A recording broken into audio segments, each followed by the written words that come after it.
Dumaan po kayo din sa likuran at mabigyan kayo ng konti itong aking niluto. Karning baboy po ire. Lalagyan ko na po ng isang kutsarang toyo para maganda pagpiprito natin at maganda din sa camera. Ilalagay ko na po itong ating patatas.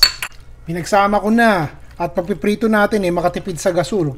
Maliit na patatas lamang yon ha. Lalagyan ko na rin po ng mantika para makatipid ng konti pagpiprito. Isang kutsarang mantika lang po yun. O yun lang. Pag mainit na po yung kasirola natin, kawali, 2 kutsarang mantika lamang. Kasi naglagay na po tayo ng mantika dun sa baboy, di po ba? O tsaka natin ilagay itong ating baboy kasama yung ating patatas. Sabay-sabay silang mapiprito. E di nakatipid sa gasol. Hayaan po natin pumula yan mamaya. Pag nakainom na, mapula na. Pungay na mata. O nagmanti-mantika na po ng konti. Dinisisyonan ko na, pinirito ko na talaga ng tuluyan. So lutong-luto na po ire. Pati po yung patatas luto na rin. Tatanggalin ko muna sandali ha. O diretso na po tayo. 2 kutsarang mantika diri sa ating kasirola, sa ating kawali.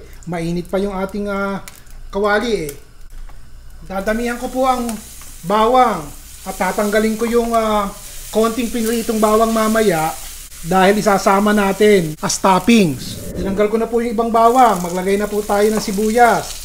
Isang katamtamang laki ng sibuyas, malalaki hiwa. 1 kutsarang toyo. Kasi po yung baboy may toyo na Konting asukal, katitik lang. Tsaka paminta. Lagyan na po natin ng sabaw. 2 taasan ng tubig po yun. Ilalagay ko na po itong ating kangkong. Yung munang tangkay. At mas matagal maluto yun Takpan po natin at hayaan nating maluto-luto ng konti yung tangkay ng kangkong. O siya. Babalik ko na po yung patatas at saka yung ating lutong baboy. Haluin po natin sandali. Gandang tignan. Tikman nyo muna. Parang kulang sa alat. Lalagyan ko na lang po ng asin at saka konting paminta. Maglalagay po tayo ng suka. Lalagay ko na rin po yung dahon ng ating kangkong.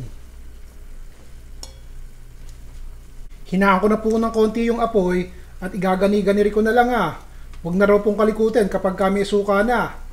Parang natutuyo sa sabaw. Lalagyan ko pa ulit ng konting tubig Takpan po natin.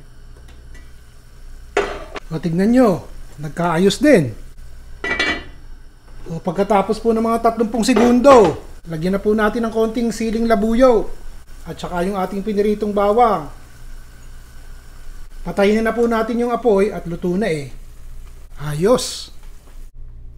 Nilahukan ko lang po ng isang maliit na patatas itong ating adobong kangkong at medyo napadami po yung ating piniritong baboy.